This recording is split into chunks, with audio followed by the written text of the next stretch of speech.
Hello, hello, hello. We are here. Yay. We are here. I don't know who's going to join me. I'm kind of late tonight. I was very, very sleepy, and then I got unsleepy and decided, you know what? I got unsleepy so I could do this video. So I am here doing the video. No longer sleepy. So I'm not sure if anyone is up this late joining me, but I know you'll see it by tape. I know you will see the recording, I should say. I showed my age on that one same tape. We'll get started in about a minute or so. I am dressy on a random Thursday night. I had to remember what day it was. On a random Thursday night because today was the senior pinning for the twins. And so senior penny wasn't around, I don't think. I don't remember. But I don't, if there was a senior penny, and I think there might have been, or I think we just got a senior pin and there was no like official celebration where they pinned it on me. I don't really remember, guys, but I know for sure that it was not a big dinner in a hall with like baked chicken, macaroni cheese, mashed potatoes, and cake, right? That I would remember. So if there was a senior pennant when I graduated, and I think I asked my friends this already, that graduated me, and they said we didn't have one.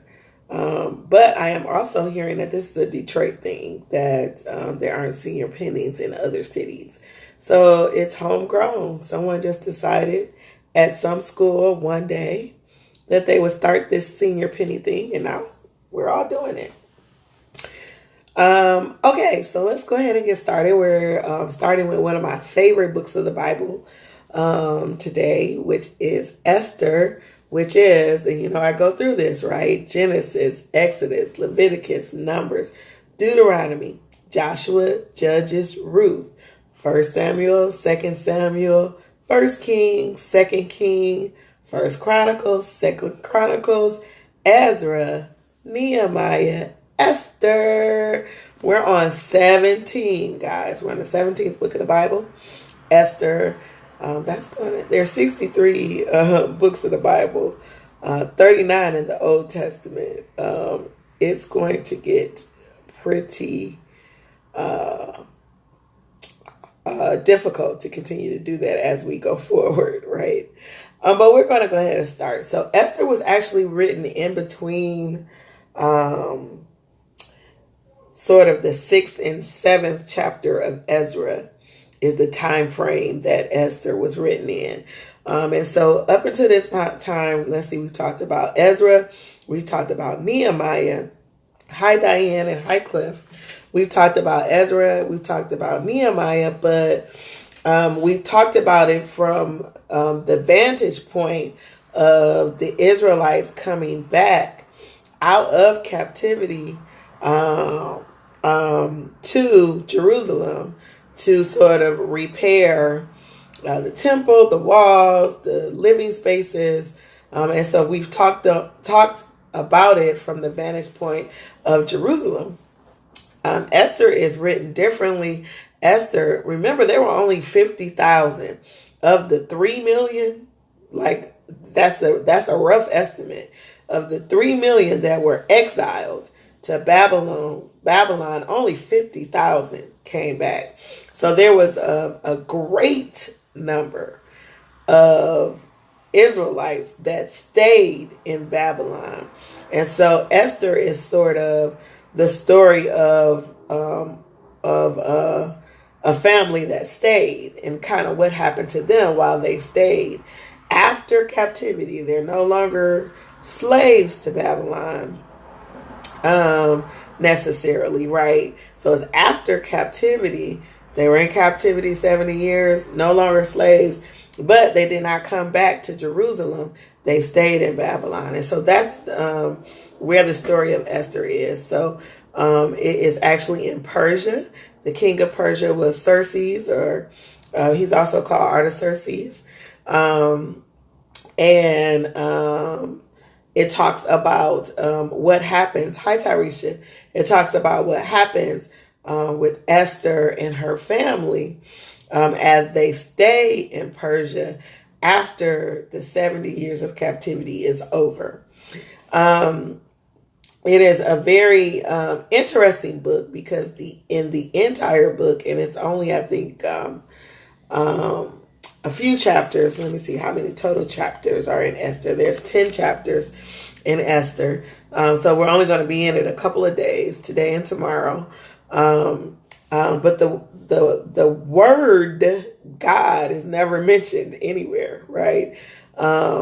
In this book of the Bible, from the first chapter to the 10th chapter, you never see the word God, but the implications of God's presence in the book is thick. Like, that God's presence, and I'll try to sort of pinpoint the obvious influence of God in the Bible, even though God, the word, does not appear in this book. It is not known who wrote the book. So, I always say who wrote it, who they write it to, and, what was it about. So it was not known who wrote the book. And it's not even any good guesses, right? We just don't know. We don't know. It could have been Ezra, right? Could have been Nehemiah. It could have been somebody totally different. It could have been one of the characters that was in the book. It could have been one of the king's recorders. We don't know. We have no idea who wrote the book. Could have been Esther. We don't know, right? We don't know.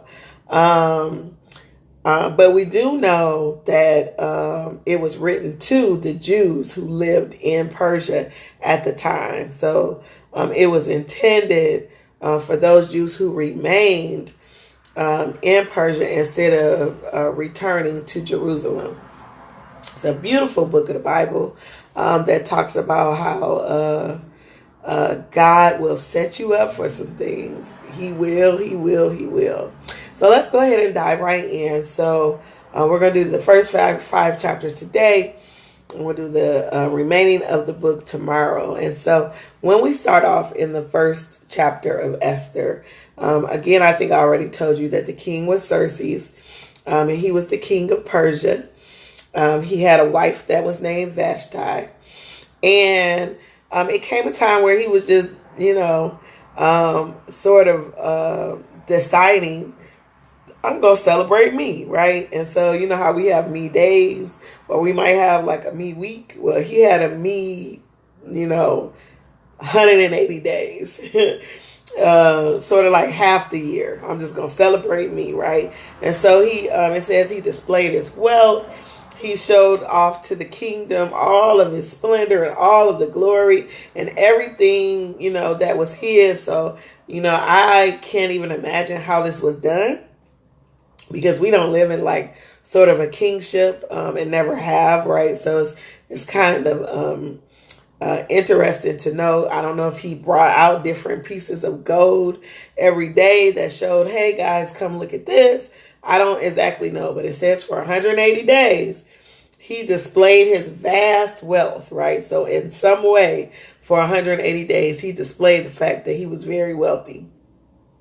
At the end of these 180 days, he said, okay, I want to give a banquet, right? Hi, Toya. And so he decided to give a banquet. And this banquet lasted like 7 days. And, when you think banquet, you think, lots of food, lots of, decorations, lots of everything. But he's a king, so these decorations were like purple linen and blue linen and just think of a big, huge banquet celebration for a king that just lasted day after day after day. It says there were couches made of gold, right? So, he was displaying, right? And so this is, during his banquet, the couch you sat on was going to be gold. He's the king, and he wants everybody to know that I'm not just any king, but I am a rich and wealthy king, right? At the end of this banquet on the seventh day, right, it says, it says before this that Queen Vashti had her own banquet, right? And at the end of the seventh day, the king is like, tell my queen to come on, be with me during this time, right? Of course, I'm being over dramatic. In verse 10, it says, on the seventh day, when King Xerxes was in high spirits from wine, he commanded the 7 eunuchs who served him, and then it tells us their names, to bring before him Queen Vashti, wearing her royal crown, in order to display her beauty to the people and nobles. So remember, now he's showing off everything in his kingdom. He's coming to the end of this celebration, and now he wants to show off his wife. I mean, in the grand scheme of things, and you know, the pride he was already having in everything that was his, it kind of makes sense, right? He shows off the palace, shows off his gold, shows off his silver, shows off, you know, all of his riches, shows off his beautiful wife, right? But the Bible tells us in verse 12, it says, but when the attendants delivered the king's command, Queen Vashti refused to come. Then the king became furious and burned with anger. So basically, it's like, bet, now y'all seen all that I got. Let me show you my queen. Wait till you see her. Ooh wee. She's so beautiful. She is awesome. I'm telling you, she's the best queen that any king could ever ask for. Hey, y'all, go get the queen. Tell her to come here. And he's steady talking about she's so beautiful, just a wonderful girl. You really need to see. I'm telling her, I got the most beautiful wife in the whole wide world, right? And then the eunuchs come back and say, she said she ain't coming. What? She ain't coming. Did you tell her I said? You know how when you were young and your little brother would go out, mama would send the little brother outside to go get the big brother, tell him it was time to come in the house. Go get your brother. Tell him it's time to come in the house, right? And then the little brother sent out the big brother, and the big brother don't fully listen to the sentence. And he like, man, go on. I ain't coming nowhere just because you said. And then the little brother go back in the house, and the first thing the mama says is, did you tell him that his mama said, like I said, for him to come in? Did you say that I said, right? So that's sort of how the king is. Like, did you tell him? Did you tell Vashti that I, her husband, I mean, it wasn't really a question. Like, I, her husband, am commanding her to come. And she wouldn't come. So the king goes and he talks to, you know, he's really angry. It tells us here that he's really angry. He's really frustrated. And so he goes and he consults with people of wisdom, right, to try to get some advice as to what to do. Verse 15 says that he asked, according to the law, what must be done to Vashti? He asked. She has not obeyed the command of King Xerxes that the eunuchs have taken to her. And then they reply in verse 16. It says, Queen Vashti has done wrong, not only against the king, but also against all the nobles and the people of all the provinces of King Xerxes. For the queen's conduct will become known to all the women, and so they will despise their husbands and say, King Xerxes commanded Queen Vashti to be brought before him, but she would not come. This very day, the Persian and Media women of the nobility who have heard about the queen's conduct will respond to all the king's nobles in the same way. There will be no end of disrespect and discord. And so he goes and he talks to, you know, the people that he considers wise and asks them, what should I do? What does the law say? What should we be doing here? I mean, I called her and she said no. So what should I be doing? And so they actually advise him. And now I'm going to caution my feminist, women lib, you know, burning bras people out there, that this was a different time. And it's very dangerous to read historical scripture with a modern lens. Okay, now I know I sometimes when I rephrase things to you, I try to kick it to you in the language that we speak with now so that you can get an understanding of what it would be like now, but never lose track of the time that is being talked about, right? So don't put on modern lenses like, how they gonna do them like that? She ain't gotta come just because he commanded her. Don't we know? She can do whatever she wants. No. See, in those times, that was not what was happening, okay? So don't put a modern lens on historical information, right? Make sure you keep the right perspective when you're reading the Bible so that you can get out of what you're supposed to get out. You can get caught all up into how anti-feminist the Bible is, right? And totally lose the point of what God was trying to say and trying to do. Well, not trying, but of what God did and what God was accomplishing by doing what he did.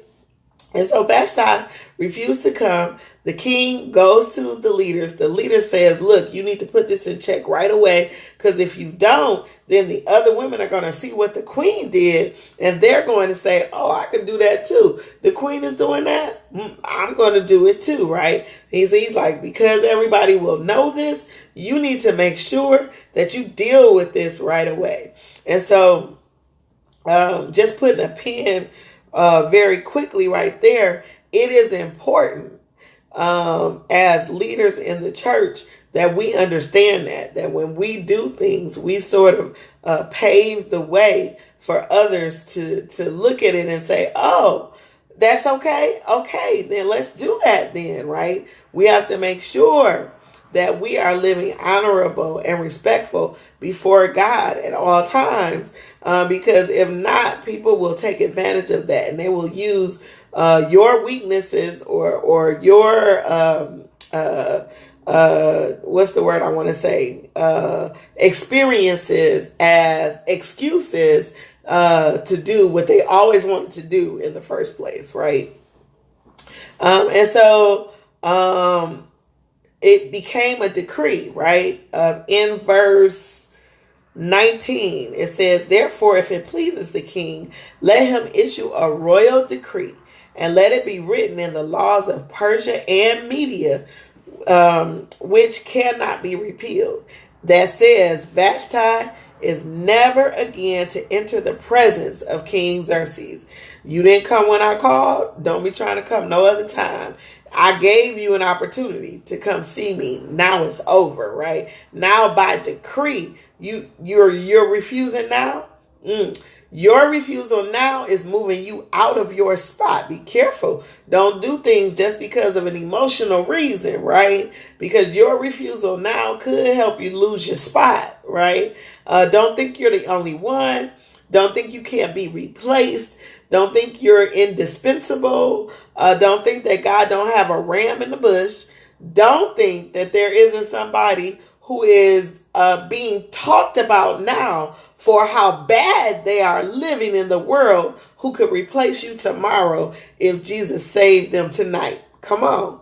So make sure, doubly sure that obedience moves to the top of the things that you do, because disobedience is not rewarded. It is not rewarded. So he wrote a decree saying she can't come in my presence anymore. And then they said, go on a search for a new queen. Go on a search for a new queen.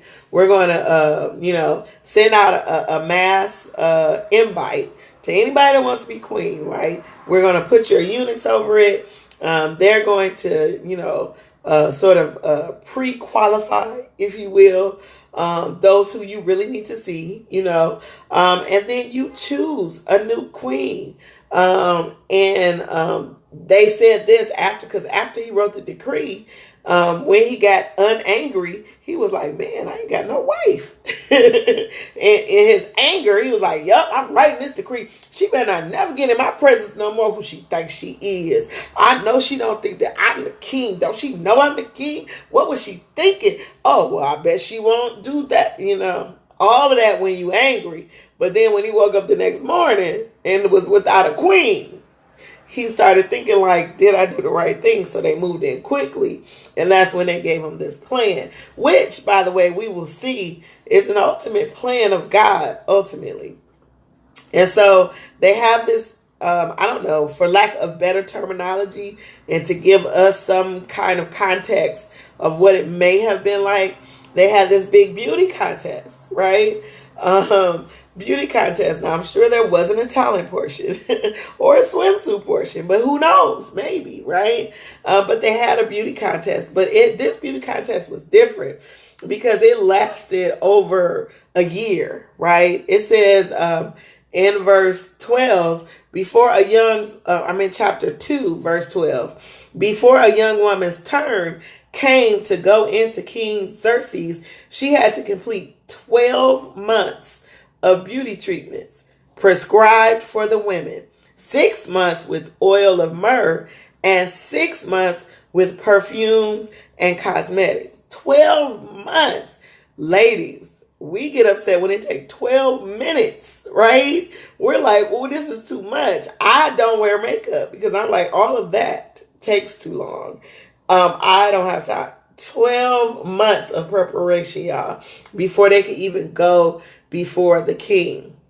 But here we have that Esther, however, had favor, right? She continuously had favor. When she went in, she had favor. And we found out that she was chosen to be one of these ladies in the harem, and it was called a harem, who was basically competing for the right to be the next queen. And so she's in this competition, and it tells us a little history about Esther.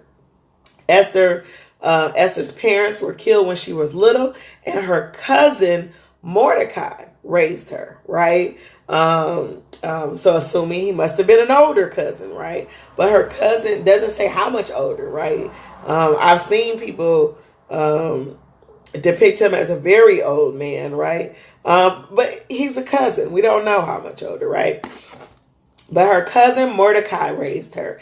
And when Mordecai, when she went off to be with the harem, because, if you were chosen to be in the harem, it's not like you could say, I don't really want to participate in this beauty contest. I think I'm fine. I'll just hang out here with Mordecai. I mean, it wasn't really a suggestion. Remember the times that we're living in, and remember that the Jewish people would not have been the original people there, right?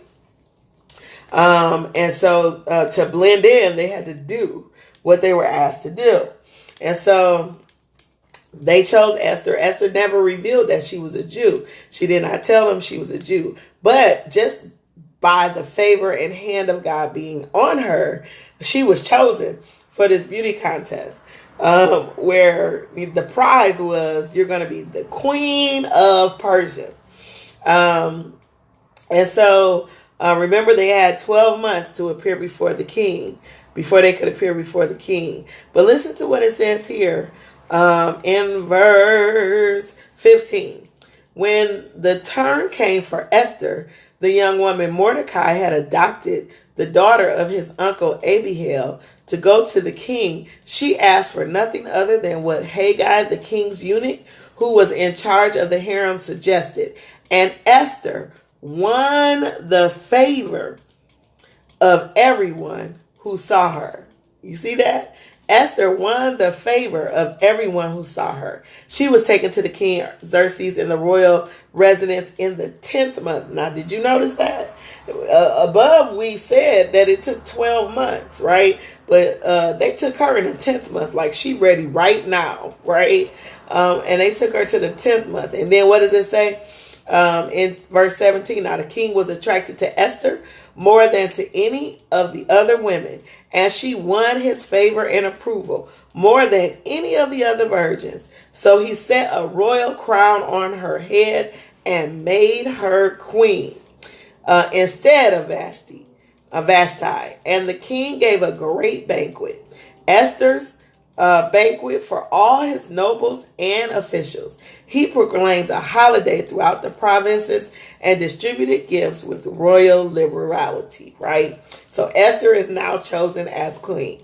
Now, at the end of chapter 2, it tells us about this little story that's going to become such a big thing.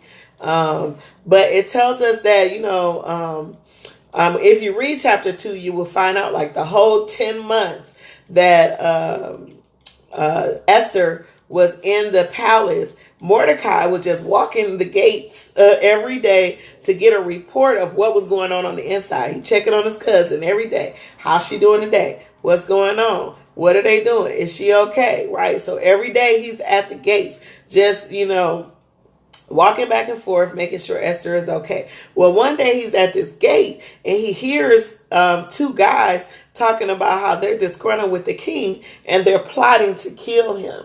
And so he goes and reports it up the chain. It gets back to the king. And the king checks it out and finds out it's a real story. They were trying to assassinate him. And so, of course, they took care of those two guys. The Bible says they impaled them, right? So they took care of them, and they wrote in the annals of the king, recorded it in the books that Mordecai was the reason why these two people trying to assassinate the king was caught, right?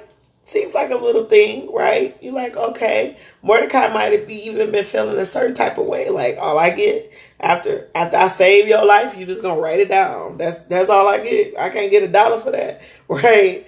He might have felt a certain type of way about that. But if he did, the Bible doesn't tell us.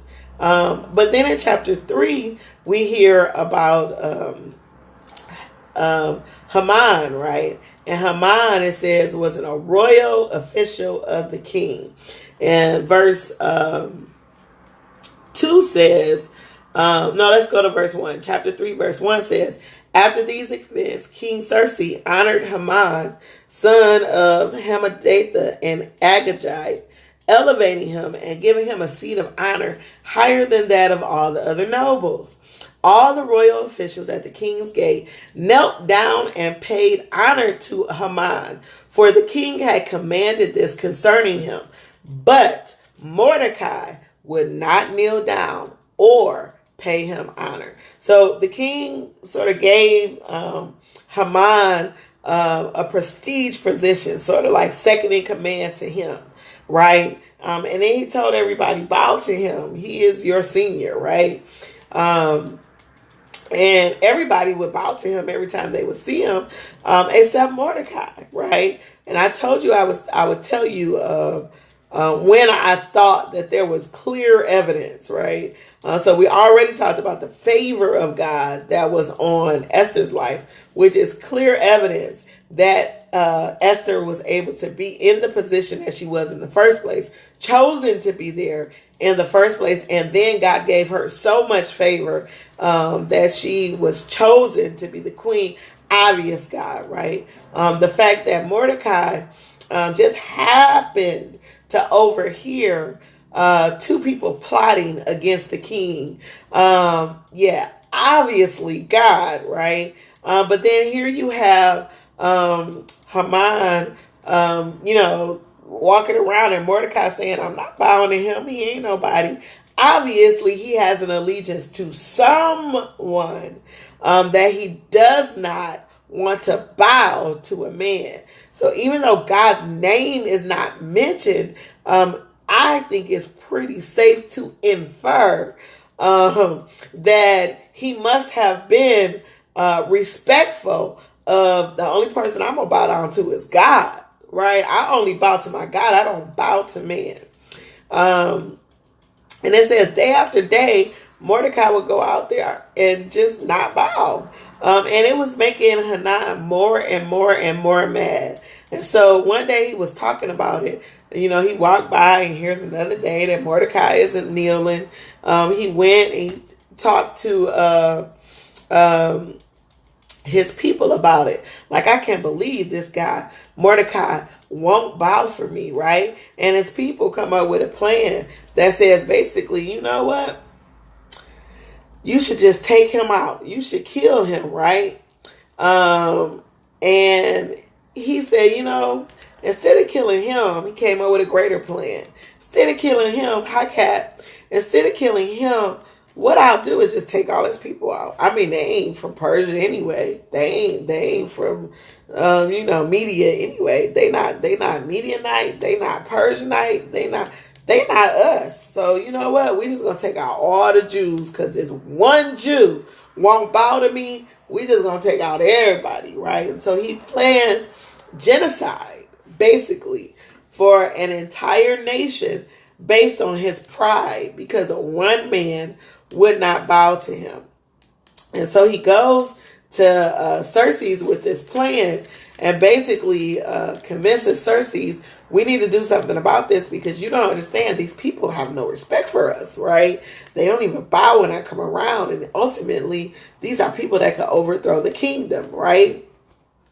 And so Xerxes says, you know what? And he offers, I'll pay you $10,000 just for the opportunity to wipe these people out. I mean, he gonna pay the king to do it, right? And the king is like, keep your money. Take my signet ring. You write a decree, make it say whatever you want, whenever you want, and take the people out. Go ahead, do what your heart desires, right? And so from there, Haman actually comes up with a date, right? The Bible says that he wanted to know a date, and so he kind of cast lots to try to figure out and decided on a particular day. And on this particular day, all the Jews were supposed to be killed, and not even by the king's army. It was a decree for everyone to kill Jews on that day. It was like a kill Jew day is what it was supposed to be. Like an entire massacre of all the Jews, an annihilation, a genocide of all the Jews on one day, right? It says, verse 13 of chapter 3, dispatchers were sent by couriers to all the king's provinces with the order to destroy, kill, and annihilate all the Jews, young and old, women and children, on a single day, the 13th day of the 12th month, the month of Adar, and to plunder their goods. So you can see they were supposed to all be taken out. And so they went around and they spread this written copy everywhere, right? And the end of chapter 3 says, after they did all this and everybody in the town knew what was supposed to happen on this day that was in the future, it says the king and Haman sat down to drink. So they like, okay, it's done, right? But the city of Susa was bewildered. The people shaking their heads like, what is this? All the Jews on one day supposed to be killed? For what reason, right? The people were bewildered. Then we go into chapter 4. Chapter 4 is when Mordecai hears about the plan. So Mordecai hears about the plan, and Mordecai puts on sackcloth and ashes and went out into the city wailing. Verse 1 of chapter 4 says, loudly and bitterly. But he only went as far as the king's gate, because no one clothed in sackcloth was allowed to enter it. In every province to which the edict and order of the king came, there was great mourning among the Jews, with fasting, weeping, and wailing. Many lay in sackcloth and ashes, right? And so Mordecai is like, I can't believe this. And so he goes to the king's gate, but he can't get in like he usually does because he got on his sackcloth and ashes. So now Esther hears that Mordecai is at the gate with sackcloth and ashes. She doesn't know why he's there. She has not figured out like what's going on yet. She hasn't heard about the edict or the decree. So she has no idea. Remember, she's in the palace as a Jew, but nobody in the palace knows she's a Jew. She hasn't said it to anyone, right? And So she sends clothes out there to Mordecai, like, what's going on? Put these clothes on. Why are we in sackcloth and ashes? And they sent word back to her that Mordecai refused the clothes. Like, I don't want no clothes. Clothes ain't going to fix this, right? Sending me clothes to put on will not fix this situation. I don't have time for clothes right now. Have you heard what's happening, right? So Mordecai tells her what happened in great detail about, how it happened. And then gives her something to do. So at the end of telling her what happened, and he's not speaking directly to her, he's speaking to a eunuch who is taking this back and forth between the two of them. Because remember, he can't come in the gate, right? So he's speaking to a eunuch, and he tells this eunuch in verse 8, he also gave him a copy of the text of the edict for their annihilation, which had been published in Susa, to show to Esther and explain it to her. And he told him to instruct her to go into the king's presence to beg for mercy and plead with him for her people. So he gave a direct order to Esther. This is what you need to do. You know what? This is what you need to do. Beg the king. Tell him, ask him, please, please, please, don't let us die, right? But then when the message goes back to Esther, listen to what she says at first. Verse 11. All the king's officials and the people of the royal provinces know that for any man or woman who approaches the king in the inner court without being summoned, the king has but one law, that they be put to death unless the king extends the golden scepter to them, and spares their life. But 30 days have passed since I was called to go to the king. So basically Esther is saying, look, nobody could go to the king unless they're called, right? And if you're trying to get to see the king and you haven't been called, you can go in there if you want, but you better hope that he extends that golden scepter that will continuously let you in. Because if he doesn't, then it's off with your head, right? And so basically this is what Esther is saying. It's like, I can't, like, I just saw him 30 days ago, which is fairly quick, right? I just saw him 30 days ago.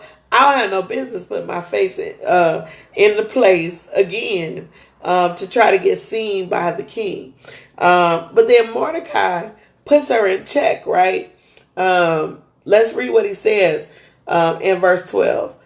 When Esther's words were reported to Mordecai, he sent back this answer. Do not think that because you are in the king's house, you alone of all the Jews will escape. For if you remain silent at this time, relief and deliverance for the Jews will arise from another place, but you and your father's family will perish. And who knows but that you have come to your royal position for such a time as this. That is our memory verse. You should know. You probably heard people say, for such a time as this, for such a time as this. And maybe you didn't know where it came from. Here is our memory verse. It is chapter 4 of Esther. And it is verse 14. I'm going to read it for you again. Verse 14 of chapter 4. 14 of chapter 4. For if you remain silent at this time, relief and deliverance for the Jews will arise from another place, but you and your father's family will perish. And who knows but that you have come to your royal position for such a time as this. Basically, Mordecai says, girl, don't get it twisted. The whole reason why you queen in the first place is so that now that we are to this point, you can help us, right? That's why you queen in the first place. Don't get it twisted. Don't go out there and think just because now you doing your thing that you ain't got to help your people. Don't think because you haven't been identified as one of us that you will not be identified as one of us when all of this goes down. He says, and don't be confused or twisted. You are expendable, right? God, traipsed you up that chain so that you could be the queen. But as quick as he traipsed you up the chain, he could trace you right back down even quicker. So don't think that just because you are queen that you will be spared. And so when we look at our own lives, we have to remember the same thing. It's our memory verse, because we need to remember that God puts us in places for such a time as this. And we can't get to the place that God puts us in and forget why God put us in there, or stop listening to God then. So now we can't hear why we're there in the first place.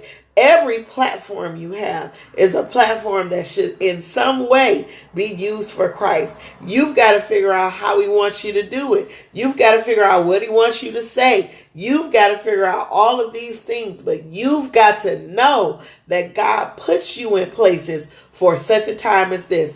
My number one saying is, there are no coincidences in God. There are no coincidences in God. No coincidence. You can't say, oh, it's just a coincidence that I work here and now one of my members need these services. That's not a coincidence. That's God. Oh, it's just a coincidence that, I work at a hospital and now my coworker coming in and I have time to pray with her. That's not a coincidence. That's God. It's not a coincidence. A lot of the things that we call coincidence, it's not coincidence at all. It's God. It's God who has taken an intricate time to develop a plan to place you in the place where you need to be, only for you to not do what he put you there to do in the first place. No. He put you there for a reason. Don't get so comfortable in your queenship or your kingship that you forget the reason why you were put there in the first place. That statement woke Esther up, right? It says in verse 15, then Esther sent this reply to Mordecai: go gather together all the Jews who are in Susa and fast for me. Do not eat or drink for 3 days, night or day. I and my attendants will fast as you do. When this is done, I will go to the king, even though it is against the law. And if I perish, I perish.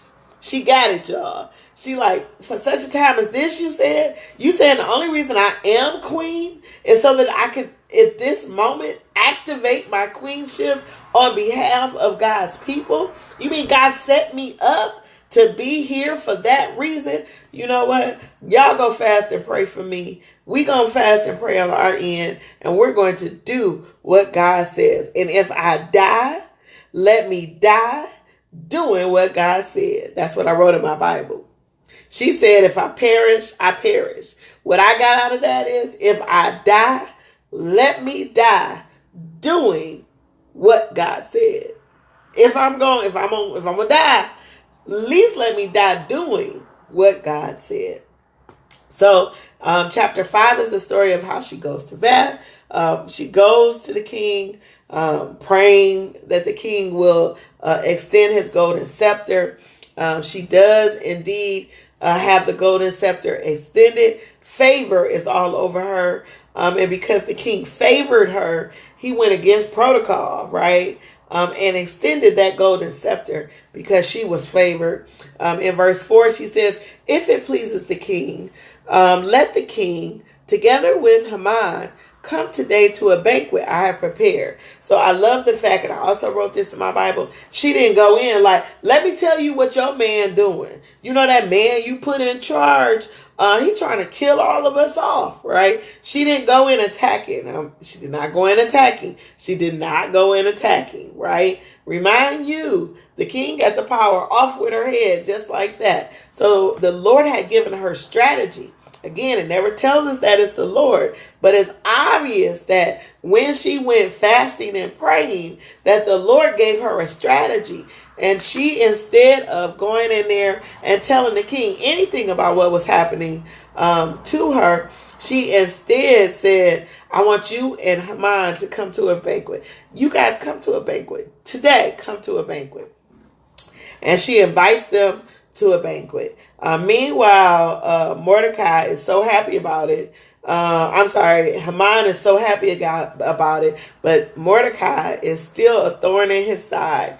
Verse 9 says, Haman went out that day happy and in high spirits. But when he saw Mordecai at the king's gate and observed that he neither rose nor showed fear in his presence, he was filled with rage against Mordecai. And so, see, sometimes your haters just mad because you won't pay attention to them. Uh-oh. What? Sometimes, you can make your haters mad by not paying attention to them. Mordecai wasn't studying him. Mordecai was like, I don't have time for you, Haman. He was not studying him. He wasn't trying to give him good or bad props. Right? I don't have time for you, right? It's like we talked about in Nehemiah. I ain't got time to come down to foolishness, right? I do not have time to come down to foolishness. And when I tell you that was a word prophesied over myself, I didn't even know at the time that was a word prophesied over me, but I don't got time to come down to foolishness, right? I got to stay up where God has placed me. And that's the same thing Mordecai is saying here. I don't have time to be bowing to you and giving you tributes and all of this. There's a bigger plan at play here.